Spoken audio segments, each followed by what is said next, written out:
27 million Soviets died in World War II, more than any nation in human history, and the story told to justify every single one of those deaths was built on a lie.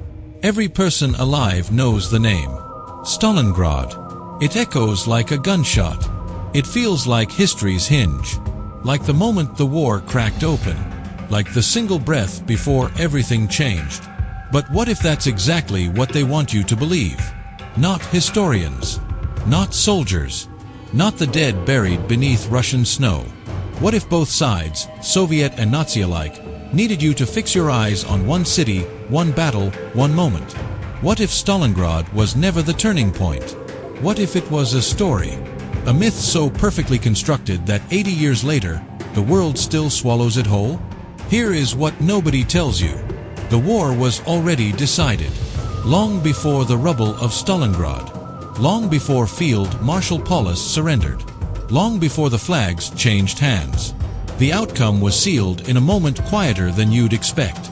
In mud, in frost, in a collapse of strategy that happened 14 months earlier, in the frozen suburbs of Moscow, December 1941.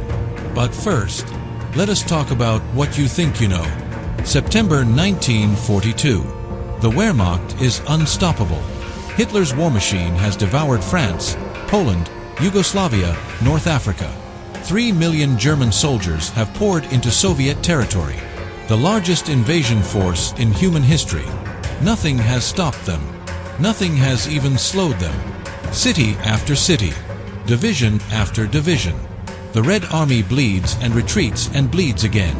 Then comes Stalingrad, a city on the Volga, a city that shares a name with Stalin himself.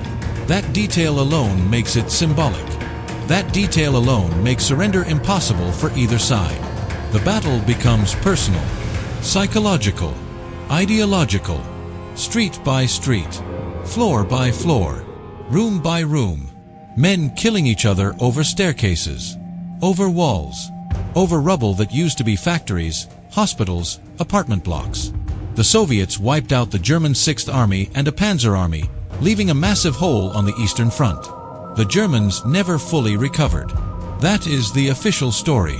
That is what gets taught. That is what gets filmed, dramatized, repeated until it becomes fact. But here is the problem. Turning points don't announce themselves. They don't come with symbolic city names. They don't come with dramatic surrenders.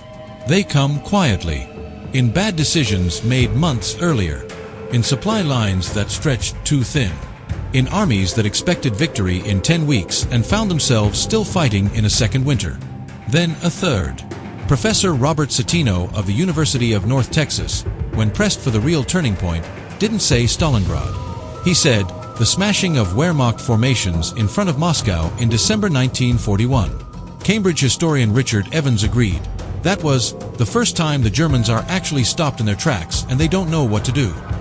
These aren't fringe voices. These are the scholars who have read every document, translated every military log. These are the people who know where the war actually broke. So why does Stalingrad dominate the story? Because Stalingrad is cinematic. Stalingrad has a general surrounded. Stalingrad has Hitler screaming. Stalingrad has frozen soldiers eating snow. It has a body count that horrifies. It has images that burn into memory. Moscow in December 1941, muddier, slower, less dramatic. A German offensive that just stopped. A front line that froze. A mythmaker's nightmare. The Battle of Moscow ended the Germans' intention to capture the Soviet capital, and that, according to Britannica, ultimately doomed the Third Reich. Not Stalingrad, Moscow, a full year earlier. But nobody made that movie. And that silence is exactly the problem. But silence between enemies is not accident. It is architecture. And the two men who built that architecture, one in the Kremlin, one in a Berlin bunker, had the most to lose from anyone asking the right questions. Here is the mystery. Two superpowers, two propaganda machines, both pointing at the same battle, both needing you to believe the same myth. That is not coincidence. That is coordination without communication. That is two enemies arriving at the same lie for completely different reasons. Ask yourself, why would the Soviets need Stalingrad to be the turning point? Because Stalin needed a narrative. He needed a story of Soviet suffering transformed into Soviet triumph. He needed a city named after him to be the place where fascism broke. He needed his people, 60 million dead by war's end, to believe the sacrifice meant something, that the horror had a hinge, that everything before Stalingrad was darkness, and everything after was the march toward Berlin. Kursk, Stalingrad, Moscow, the Soviet war narrative moved deliberately, from city to city, from battle to battle, building a mythology so seamless that even soldiers who had not fought in those places tried to write themselves into the history. That is what state mythology does. It doesn't just describe history, it manufactures meaning from it. But now the darker question. Why would the Germans need Stalingrad to be the turning point? Because the alternative is worse. Far worse. If Stalingrad was the turning point, then Germany lost because of a city, because of overextension, because of one catastrophic tactical decision in 1942. That is a story of near victory, a story of heroic failure, a story the Wehrmacht could almost live with. But if Moscow was the turning point, if the war was already lost in December 1941, then Germany never had a chance. Then the invasion was doomed before it truly began. Then 3 million men died not because of a bad decision at Stalingrad, but because the entire premise of the war was a delusion. That is not a story armies tell about themselves. Operation Barbarossa rested on false beliefs and faulty intelligence, with military planning that could not adapt to prolonged resistance. It did not account for the size, the ability to recover, or the resources of the Soviet Union. In other words, Germany walked into a war it was structurally incapable of winning. Not at Stalingrad. From the very first day. And both sides buried that truth. Under 600,000 German bodies. Under the rubble of a city on the Volga. Under the name Stalingrad. To understand how a lie this size gets built, you have to go back to the morning it was born. Back to June 22, 1941, and to one argument between one dictator and his generals that sentenced millions of men to die for a war already lost. To understand the strategy, you have to go back. Not to Stalingrad. Not even to Moscow. You have to go back to the morning of June 22, 1941. The moment the plan was born. The moment the delusion was set in motion. More than 3 million German and Axis troops invaded the Soviet Union along an 1,800-mile front. It was Germany's largest invasion force of the war, representing some 80% of the Wehrmacht. One of the most powerful invasion forces in human history. That number should terrify you. 80%. Everything. Germany committed everything to this one campaign. There was no reserve plan. No fallback. No strategic alternative. Win fast or lose slowly.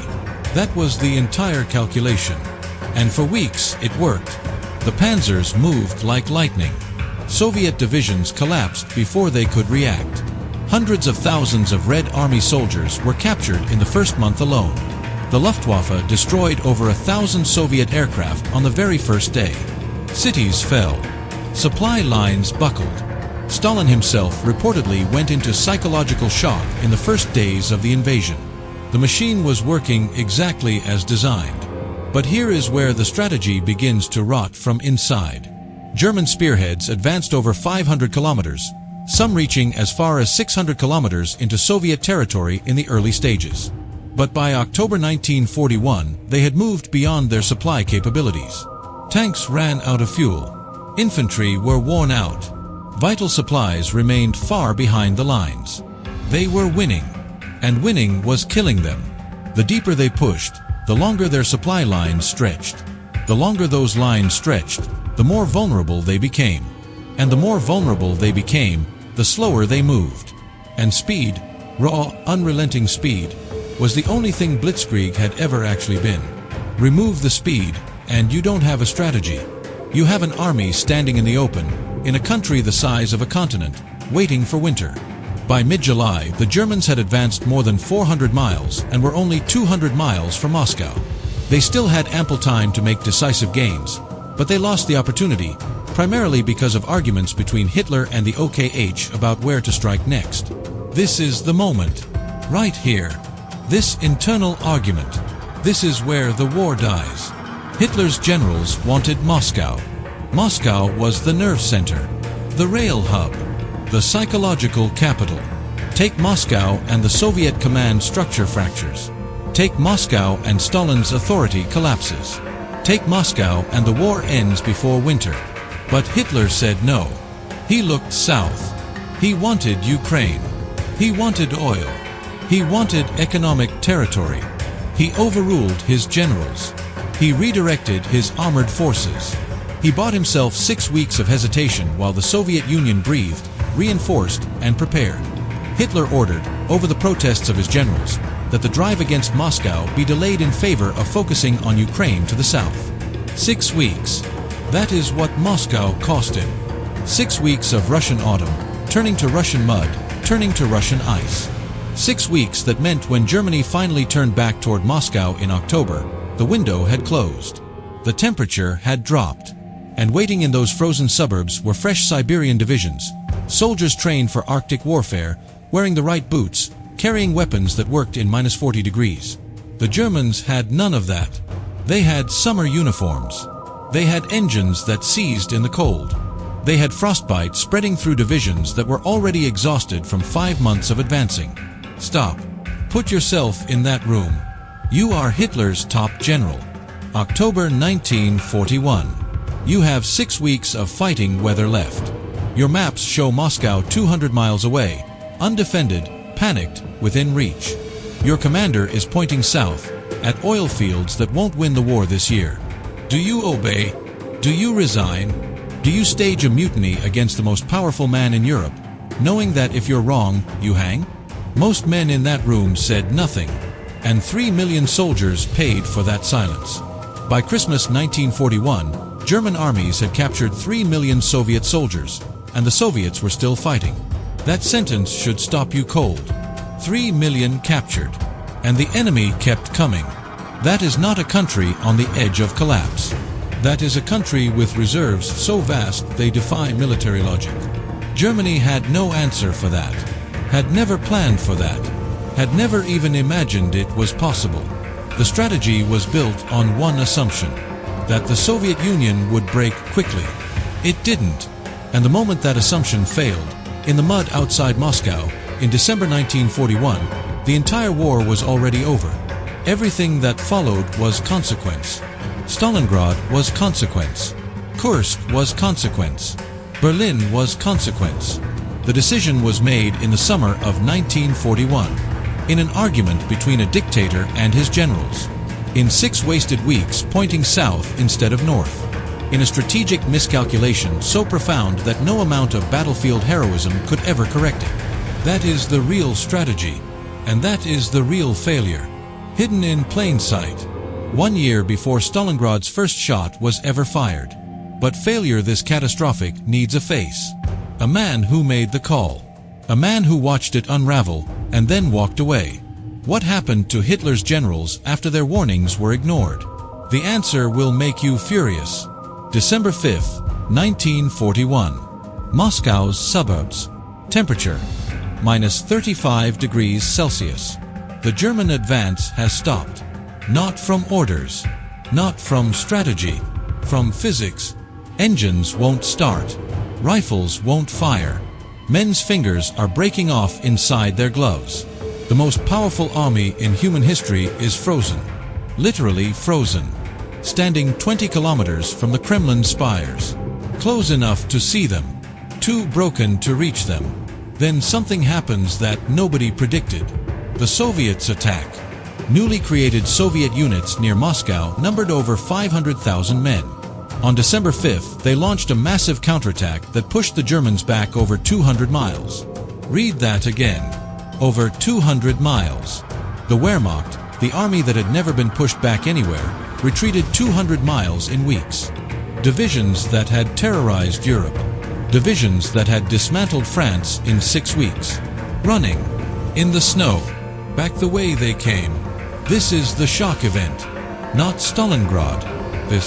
The Battle of Moscow ended the Germans' intention to capture the Soviet capital, and it ultimately doomed the Third Reich. Hitler's response? Rage. Pure, uncontrolled rage. He dismissed his commander-in-chief of the German army, Field Marshal Walther von Brauchitsch, and appointed himself as replacement. A painter, a corporal from the First World War, now personally commanding the largest land war in human history, from a bunker, against generals who had spent their lives studying warfare. That decision alone should tell you everything, because what it reveals is panic. It reveals a man who had built his entire identity around an invincible military machine and was now watching that machine shatter in real time. So he did what all cornered authoritarian minds do. He blamed others. He seized control. He convinced himself that his will alone could reverse what physics and strategy had already decided. Field Marshal Walther von Brauchitsch had warned Hitler. His generals had warned Hitler. They had stood in those rooms, with those maps, and told him, with their careers and their lives on the line, that the Moscow delay was suicide, that the supply lines wouldn't hold, that the winter would come before the victory could. Hitler dismissed every single one of them, fired them, humiliated them publicly, replaced them with men who said yes. And then, here is the part that should make your blood cold. Hitler spent the rest of the war in heated bunkers, in private railway cars, in mountain retreats with gourmet chefs and secretaries and architecture plans for the cities he would rebuild after the victory. The soldiers who froze outside Moscow in summer uniforms, 130,000 German casualties from frostbite alone in that first winter, never saw those bunkers. The generals who were right, fired and disgraced, watched from the margins as the machine they had built was driven into the ground by the one man with the authority to ignore all of them. Hitler died by his own hand in April 1945. A clean exit. No trial. No accounting. The men who followed his orders into the Russian winter were not so fortunate. Despite the failure and huge losses of Barbarossa, Hitler launched another major strategic offensive in June 1942, this time toward the Caucasus and the oil fields beyond. But the factors that caused Barbarossa to fail now conspired to doom this new enterprise as well. That new enterprise had a name, Case Blue. And inside Case Blue lived a city on the Volga, a city the world would soon know as the turning point. But the turning had already happened. In the snow, in December, in a collapse that both sides would spend decades trying to erase from the center of the story. The shock was real. The cover-up was realer. Think about what December 1941 did to the human mind. Both sides, simultaneously, in opposite directions. For the German soldier standing in that snow, something broke that could never be repaired. Not a supply line, not a tank division. Something deeper. The belief, the absolute, unquestioned belief that Germany could not lose. That the Wehrmacht was invincible. That this war had a predetermined outcome and they were on the winning side of it. That belief was the actual weapon. More powerful than any panzer. More devastating than any Luftwaffe squadron. An army that believes it cannot lose fights differently, moves differently, takes risks differently, absorbs casualties differently. Moscow took that weapon away. Richard Evans, Regius Professor of Modern History at Cambridge, identified December 1941 as the moment the Germans were stopped in their tracks, and crucially, the moment they no longer knew what to do. That last phrase, they no longer knew what to do. That is not a military assessment. That is a psychological autopsy. An army that doesn't know what to do is already a defeated army. The body just hasn't received the message yet. But the psychological damage ran in the other direction too. For Stalin, for the Soviet command, for every Red Army soldier who had spent 6 months retreating, surrendering, dying in numbers that defied comprehension, Moscow was something else entirely. Moscow was proof. Proof that the machine could be stopped. Proof that German soldiers bled like anyone else. Proof that the winter was theirs, not the enemy's. Soviet forces, better adapted to the conditions, launched their December counteroffensive led in part by Siberian divisions trained specifically for Arctic warfare. Hitler's war of annihilation had provoked Soviet resistance rather than weakening it. Provoked resistance. That is the critical phrase. Every atrocity the Wehrmacht committed on Soviet soil, every village burned, every civilian shot, every prisoner starved, became fuel, became motivation, became a reason for soldiers to keep fighting past the point where any rational military calculation said stop.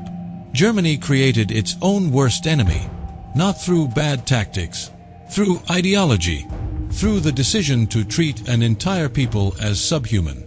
That decision transformed a military conflict into something more dangerous, into a war of annihilation that the Soviet Union was always more equipped to survive. Hitler brought a blitzkrieg. Stalin returned a glacier. Slow, inevitable, unstoppable, and it had already begun moving, long before Stalingrad lit the sky. But wars are not won only by soldiers. They are won by factories. And when you see what the Soviets were building while Germany was still celebrating its early victories, you will understand why the outcome was never in doubt. Now we expand the lens. Pull back from the frozen suburbs of Moscow. Pull back from the individual soldier, from the frostbitten fingers and the seized engines. Pull back until you can see the entire war from above, from the altitude where strategy lives, where economics breathe, where the real reasons nations win and lose come into focus. Because here is what the Stalingrad myth consistently obscures. The war was never purely military. It was industrial. It was economic. It was a production battle fought in factories 10,000 kilometers from the front line. And in that battle, the battle that actually decided everything, Germany was losing from the very first day. In 1942, the USSR produced 24,000 tanks and self-propelled guns, 127,000 guns and mortars, and 25,000 aircraft. Over the same period, the Germans produced 9,000 tanks, 12,000 guns and mortars, and 15,000 aircraft. Sit with those numbers.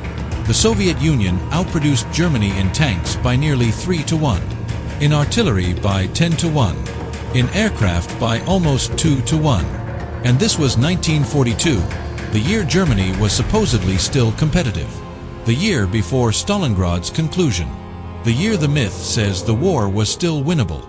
It was never winnable. Not with those numbers. Not against that production capacity. And it gets worse for Germany. By 1943, American Lend-Lease was providing 17% of Soviet aircraft, nearly 16% of guns and ammunition, and 14% of vehicles. America wasn't even fighting on the Eastern Front. America was supplying it. Trucks, radios, food, the logistical infrastructure that allowed Soviet armies to move, communicate, and sustain themselves across a front that stretched thousands of kilometers. Germany had no equivalent. Germany had no ally feeding its war machine at that scale. Germany was alone against an industrial alliance it had no answer for. The crushing Soviet superiority was made possible by the immense capability of the Soviet economy to produce standardized tanks, guns, and equipment, and by the capacity of the Soviet state to mobilize the enormous human resources of the largest country on Earth. Both abilities were the result of Stalin's industrialization drive of the 1930s. This is the part that gets buried deepest. Stalin's purges, Stalin's gulags, Stalin's brutal collectivization that killed millions. All of that horror had a byproduct, a modernized, centralized, state-controlled industrial base that could be turned toward war production with terrifying efficiency. The Soviet Union did not just survive the German invasion. It outmanufactured it. While burning, Germany never understood what it was walking into.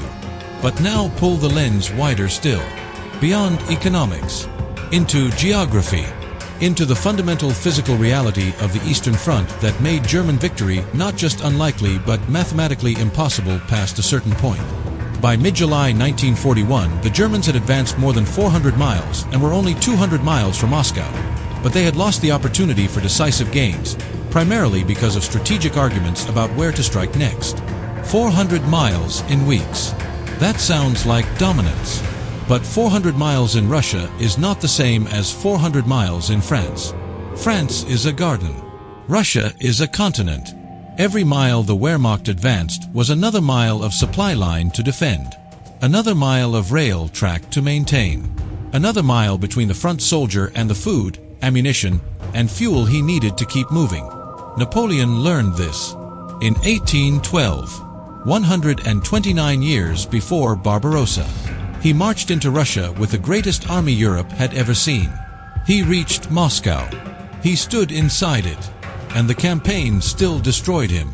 Not because of a battle he lost, because of the space itself. Because Russia simply absorbed his army and broke it against the winter. On June 22, 1941, German forces began their invasion of the Soviet Union, nearly 129 years to the day after Napoleon Bonaparte had done the same. Like the French dictator before him, Hitler hoped to subdue the enemy quickly and secure victory within weeks. The date was almost identical. The outcome was inevitable, and German military planners knew the Napoleon comparison. They had studied it. They had concluded the comparison didn't apply. They were wrong in the same way arrogant men are always wrong. Completely, catastrophically, without the ability to see the error until it was far too late. Now bring the lens back to Stalingrad itself. Because the battle did matter. Let nobody tell you it was meaningless. 2 million casualties. A city reduced to dust. The German Sixth Army annihilated. These things were real. These things were seismic. But seismic is not the same as decisive. Historian Richard Overy put it precisely. Stalingrad was not a turning point in strategic terms, because much more still had to be done before the Soviets could be certain of defeating Germany. Much more had to be done. That is the key. After Stalingrad, after this supposedly war-ending moment, the fighting continued for 2 more brutal years. Kursk in the summer of 1943. Operation Bagration in 1944. The grinding, catastrophic advance through Eastern Europe. Hundreds of thousands more dead on both sides. If Stalingrad was truly the turning point, what were all those subsequent battles? Footnotes, afterthoughts. No, they were the war. Still being decided. Still costing lives at an industrial scale. At Kursk, the Soviets massed 1,300,000 men, 3,600 tanks, 20,000 artillery pieces, and 2,792 aircraft. One source states the Soviets employed 40% of their manpower and 75% of their armored forces for that single battle. You do not commit 75% of your armored forces to a battle if the war is already decided. You do not mobilize on that scale if the enemy is already broken. Kursk tells you, in raw numbers, that the Eastern Front remained genuinely contested well after Stalingrad. That the outcome was still being fought for. Still being paid for in blood. The turning point myth collapses under that weight. What Stalingrad actually was, what it genuinely represented, was a psychological watershed. The moment the world outside began to believe Germany could lose. The moment neutral nations reconsidered their positions. The moment occupied populations began to imagine resistance as something other than suicide. That is real. That is significant. But it is not the same as being the moment the war turned. The war turned in a frozen suburb. In December. In 1941. In a silence so complete you could hear the German offensive dying. Stalingrad just made that death visible to everyone watching. Every empire has a moment where the collapse becomes internal. Where the structure does not just bend, it begins eating itself from within. For Nazi Germany, that moment arrived not at Stalingrad. Not at Kursk.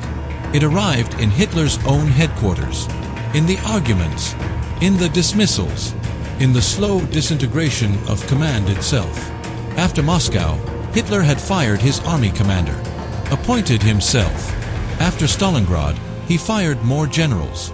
After Kursk, more still. Every failure produced the same response. Not adaptation. Not honest strategic reassessment. Blame. Purge. Control. A furious Hitler dismissed the commander-in-chief of the German army and appointed himself in his place. Army Group Center was pushed back up to 150 miles from Moscow. Think about the compounding effect of that decision.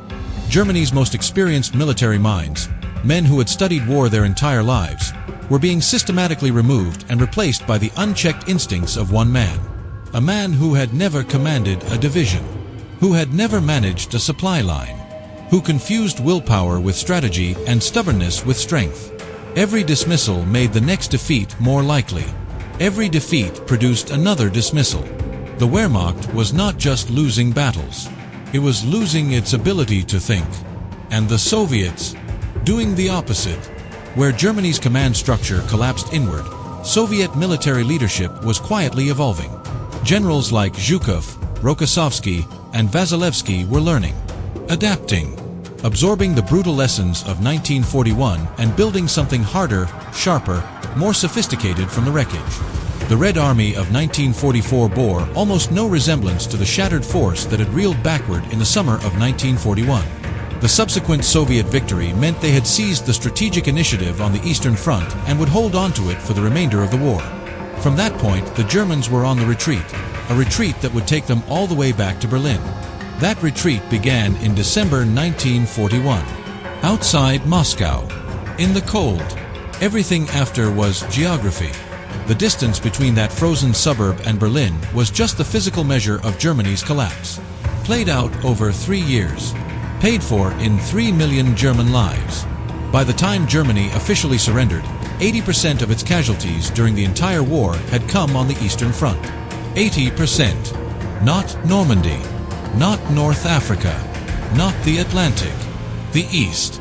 Always the East. Where the war was lost before most people believe it even turned. The collapse was not an event.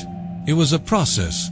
And it started the moment Germany's army stopped moving forward in the Russian winter and realized, for the first time, that it did not know how to stop moving backward. Here is the twist. The one nobody sees coming. The one that reframes everything you just absorbed. Stalingrad was not chosen as the turning point because it was the most historically significant moment. It was chosen because it was the most politically useful one. And the terrifying part? Both enemies chose it simultaneously. Independently, for completely opposite reasons, arriving at the same myth from opposite directions. That is not history. That is something darker. That is two authoritarian systems, one defeated, one victorious, unconsciously collaborating across decades to protect the same comfortable lie. The Soviets needed Stalingrad because Moscow told the wrong story. Moscow said the Soviet Union nearly broke. Moscow said Stalin's regime came within hours of collapse.